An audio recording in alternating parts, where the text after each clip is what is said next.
Dimanche 9 avril, Françoise Hardy a fait de rares confidences sur ses opinions politiques lors d'un entretien accordé au Journal du Dimanche.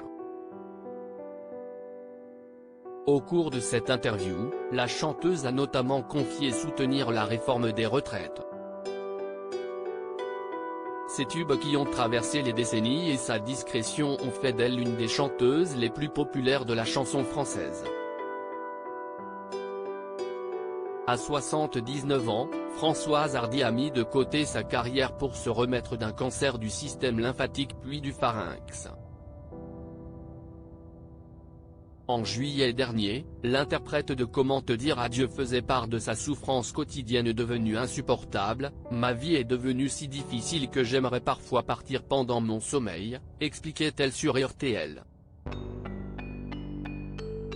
Les 45 radiothérapies que l'on m'a envoyées de gauche à droite du bas de la tête et les 10 autres de haut en bas, ont détruit ce qui permet d'irriguer la bouche, la gorge, le nez, les oreilles, les yeux et le cuir chevelu.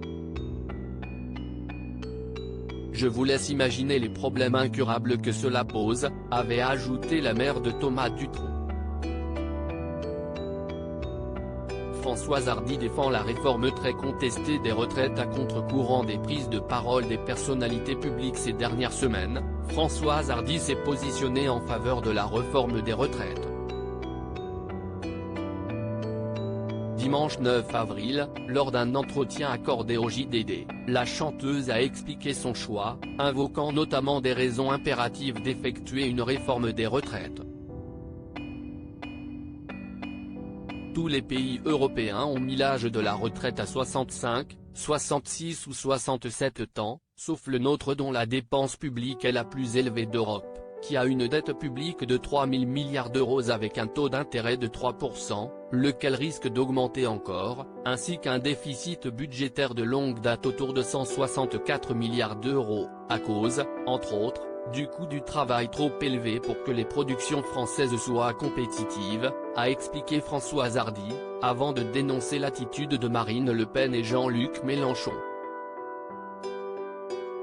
Pour vous dire la vérité, j'ai honte de ce qui se passe dans une France qui se laisse manipuler et désinformer par des extrémistes de gauche et de droite, la LF, la NUP, Marine Le Pen, etc. A-t-elle ajouté. Voilà qui est dit.